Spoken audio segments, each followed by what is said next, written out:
দক্ষিণ চব্বিশ পরগনার ক্যানিং থানার অন্তর্গত সিন্ধুপুকুরিয়া গ্রামের বাসিন্দা তাপসী হালদারের বিয়ে হয় দক্ষিণ চব্বিশ পরগনার বকুলতলা থানার অন্তর্গত ভবানীমারিদারিয়া অঞ্চলের বাসিন্দা শ্যামাপ্রসাদ হালদারের সাথে।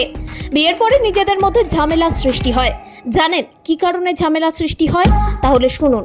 বর্তমানে সোশ্যাল মিডিয়ায় বিভিন্ন নিষিদ্ধ অ্যাপসের মাধ্যমে স্বামী ও স্ত্রী উভয় মিলে অশ্লীলতার ছবি ভিডিও ব্যবহার করে মোটা টাকার লোভে এইভাবে দিনের পর দিন মোটা টাকা উপার্জন করে। কিছুদিন পরে তাদের দুজনের মধ্যে ঝামেলার সৃষ্টি হয় টাকা পয়সা নিয়ে, এবং তার মধ্যে তার স্ত্রী বিভিন্ন অ্যাপসের মাধ্যমে তার স্বামীকে ছেড়ে পরপুরুষের সাথে বিভিন্নভাবে জড়িয়ে পড়ে। এইসব ঘটনার পর তার স্বামী বিভিন্ন সমস্যা ও ঝামেলার মধ্যে পড়েন। এই সমস্যা ও ঝামেলা থেকে মুক্তি পেতে অনেক থানা, পুলিশ, ক্লাব ও সামাজিক সংগঠনের কাছে গিয়েও কোনো কাজ হয়নি। অবশেষে তারা সিপিডিআর ইন্ডিয়া হিউম্যান রাইটসের অল ইন্ডিয়া সাধারণ সম্পাদক অতীন্দ্র ঘোষের কাছে সমস্যার সমাধানের অভিযোগ দায়ের করেন। গত 10ই মে সেই সমস্যার অভিযোগ পেয়ে কলকাতা থেকে সিপিডিআর ইন্ডিয়া হিউম্যান রাইটসের মাননীয় অতীন্দ্র ঘোষের নেতৃত্বে জনপ্রতিনিধি দল তাদের সমস্যার সমাধান করতে এগিয়ে যান এবং তাদের সমস্যার সমাধানও করা হয়। আরো বিস্তারিত জানতে কি কারণে স্বামী স্ত্রী ও তাদের মধ্যে ঝামেলা জানতে চোখ রাখুন আমাদের সংবাদ মাধ্যমে।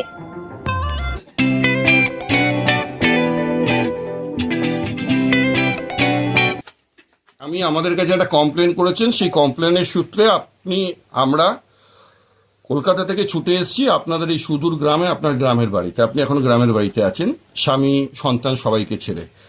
কি হয়েছিল আপনাদের মধ্যে সেটা আপনাকে বলুন। মানে ও হচ্ছে একটা মেয়েকে নিয়ে এসে আমার মানে যে বাড়িটা বানিয়েছি ওই বাড়িতে তুলেছে। তাহলে তোলার পরে আমি বললাম যে ও কোথাকার মেয়ে, কিসের জন্য এইখানে নিয়ে এসছো? তো বললো তুই মেলে, তোকে ওকে সব জানতে হবে না, তোকে কিছু জানার দরকার নেই। মানে আমাকে ওর কাকার সামনে ভীষণ মারলো, মেরে টেরে ঘরে আটকে রেখে দিল। দেওয়ার পরে আমি তখন বললাম ঠিক আছে আমি চলে যাচ্ছি, আমি চলে যাব। আর যে অ্যাপসের বিষয়ে, অ্যাপসে ও আমাকে নামিয়েছে, আর ওরকম একটা ছেলে না, ওরকম হাজার হাজার ছেলের থেকে মানে কথা বলে টাকা ও নিত। ওই যে ছেলেটার নাম করছে, ও প্রতি মাসে আমার নামে লোন চলে বলে ওই ছেলেটার কাছ থেকে প্রতি মাসে 10,000 টাকা ওই নিত।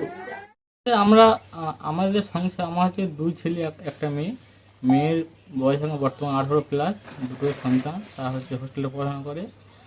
এখন ঘটনা হচ্ছে আমরা একটা অ্যাপ্লিকেশনে দুজন মিলে কাজ করতাম, স্বামী স্ত্রী উভয় মিলে কাজ করতাম। সেটা দুজনের মতামত নিয়ে কাজ করতাম। এই বিষয়টা আমার শ্বশুরবাড়ির ফ্যামিলি এবং অন্য কেউ জানতো না, ঠিক আছে?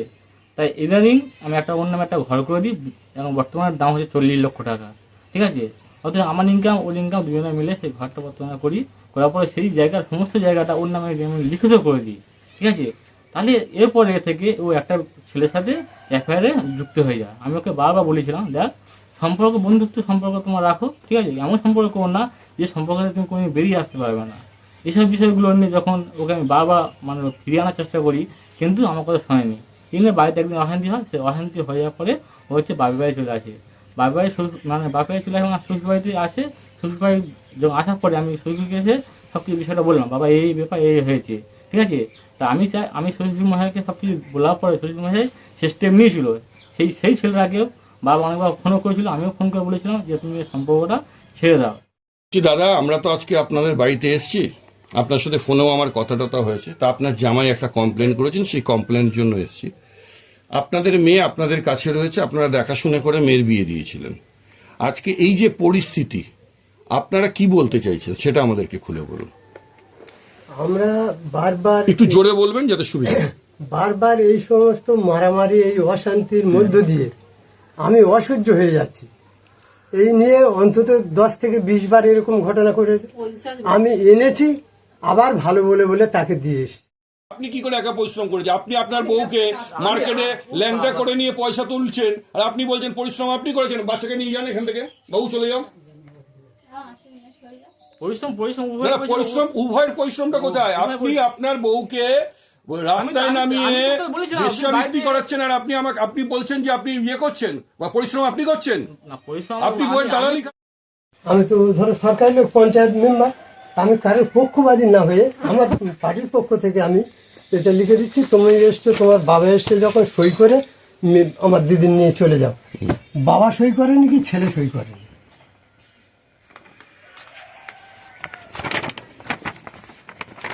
ও এবারে আমাকে মেরে ফেলে দেওয়ার প্ল্যান বানিয়েছে।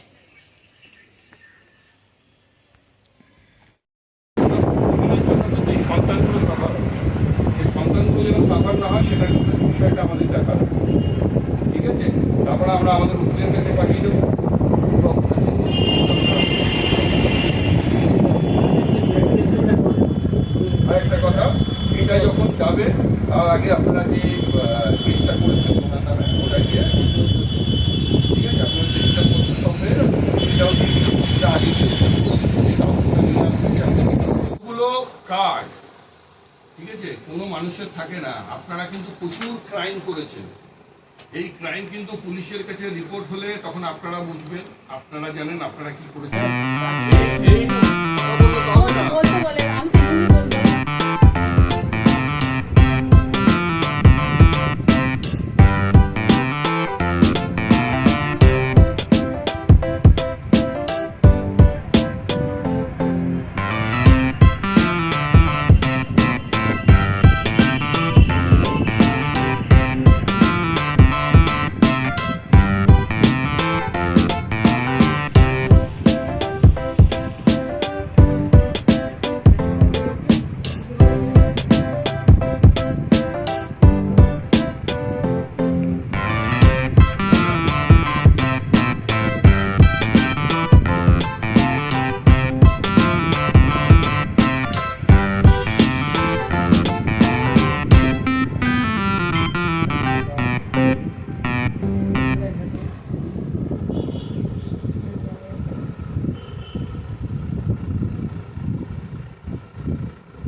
বুঝেছো? আর কিছু করতে হবে না, আমারটা করতে হবে না। বন্ধ করে দেখবে।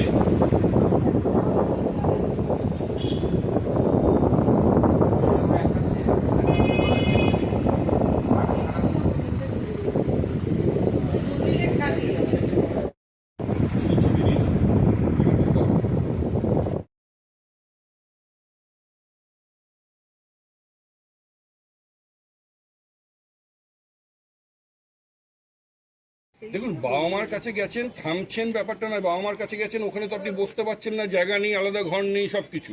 এটা যখন আপনি আবার এখানে চলে আসবেন, আবার আপনি শুরু করবেন, আমাদের তাতে আপত্তি নেই। বাই চান্স যদি ধরা পড়েন, আপনি বুঝবেন।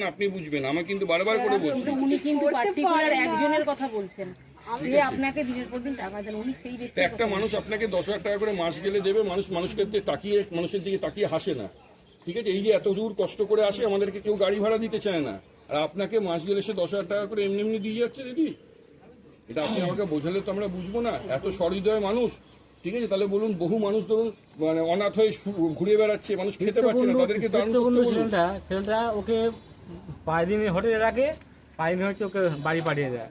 ঠিক আছে, ওই ছেলেকে বারবার আমি এবং হচ্ছে মানে আমার শ্বশুর ফার্স্ট টাইমে হচ্ছে ওদেরকে বলেছিল, ঠিক আছে, যে তুমি আমার মেয়ের সাথে কোনো যোগাযোগ রাখবে না, কোনো সম্পর্ক রাখবে না। তারপরে আমার থেকে যখন মানে এখান থেকে চলে যায়, তারপর তার সঙ্গে যোগাযোগটা আরও ঘনিষ্ঠ হয়ে ওঠে। দিনের পর দিন, রাতের পর রাত ভিডিও কলের কথা, এবং তার সঙ্গে হচ্ছে হোটেলে থাকা খাওয়া, ছেলেকে নিয়ে ঘুরতে যাওয়া, সব কিছু করেছি। ঠিক আছে, সেরকম এখানেই প্রমাণ শেষ। অনেক কিছু আছে। ঠিক আছে, ঠিক আছে, শান্ত তাই হও। বলছি।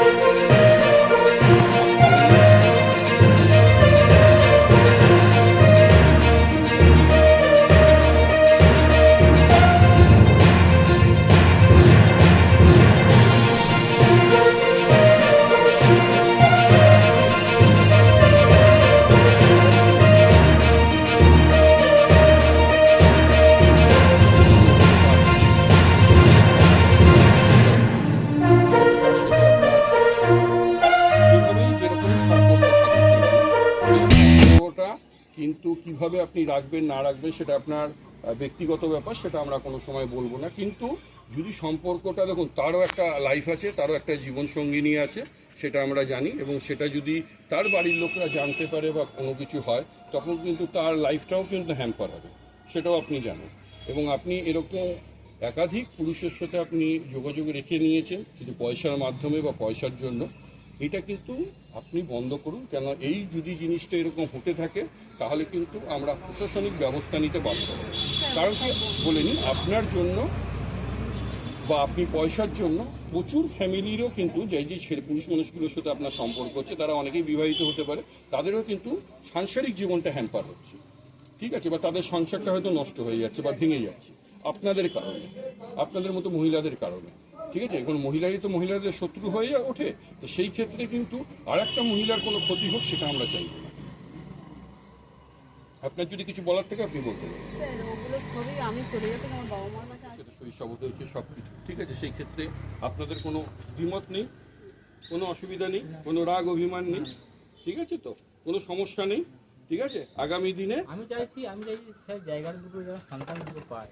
এবারে সেগুলো পরে, সেগুলো না পারে, সেই প্রশ্ন কিন্তু আপনাকে করে আপনাকে যেটা কথাটা বলছি সেটার আগে উত্তরটা দিন। আপনাকে যেটা বলছি যে আপনারা স্বচ্ছায় যে ডিভোর্সটা নিতে চেয়েছেন তার যেটা লেখাপড়া হয়েছে সবকিছু তাতে আপনারা সহমত আছেন, সেই অনুযায়ী আপনারা সই করেছেন, সবকিছু করে নিয়েছেন, কোনো অসুবিধা নেই। ঠিক আছে, শুনে নিয়েছেন তো? এবারে একটা কথা বলি, এদিকে নিয়ে আসুন। কথা হচ্ছে একটাই যে আমাদের কাছে একটা কমপ্লেন আসে, কমপ্লেনটা ওনার স্বামী শ্যামাপ্রসাদ বাবু করেন এবং দীর্ঘদিন ওনাদের একটা পারিবারিক জীবন বিধ্বস্ত অবস্থায় ছিল। ওনারা থানা, পুলিশ অনেক জায়গায় গেছে, অনেক লোককে নিয়ে বসার চেষ্টা করেছে, কোথাও কোনো ব্যাপারে সমস্যার সমাধান করতে পারেনি। তো যাই হোক, ভগবানের আশীর্বাদে ওনাদের এই সমস্যার সমাধানটা আমরা করতে পেরেছি এবং ওনারা মিউচুয়ালি ডিভোর্সটা নিচ্ছে। এবারে ওনাদের 3টে সন্তান, একটি মেয়ে সন্তান এবং 2টি পুত্র সন্তান। তার মেয়ে সন্তানের বিয়ে হয়ে গেছে মেয়েটি, সেজন্য মেয়েটি আলাদাই থাকে, কোনো অসুবিধা নেই। 2টো সন্তান আছে এবং এই 2টো সন্তান আছে, সেই 2টো সন্তান এবং তার স্ত্রী, এই 3 জনের নামে ওনার স্বামী ওনার যে প্রপার্টিটা আছে সেটা উনি লিখে দিচ্ছেন তাদেরকে, ঠিক আছে? এবং মিউচুয়ালি ডিভোর্সটা হচ্ছে যাতে তার বউ তার 2 সন্তান নিয়ে সুখে থাকতে পারে, কোনো অসুবিধা নেই। আর 2 সন্তান যখন ইচ্ছা তার মায়ের কাছেও থাকতে পারে, বাবার কাছেও থাকতে পারে, তাই হ্যাঁ, আপনাদের কোনো অসুবিধা নেই। এটাই হচ্ছে মেন উদ্দেশ্য এবং আমরা যেটা পেরেছি সেটা আপনারা তাতে খুশি তো? আমাদের চ্যানেলটিকে প্রচুর পরিমাণে সাবস্ক্রাইব ও শেয়ার করুন।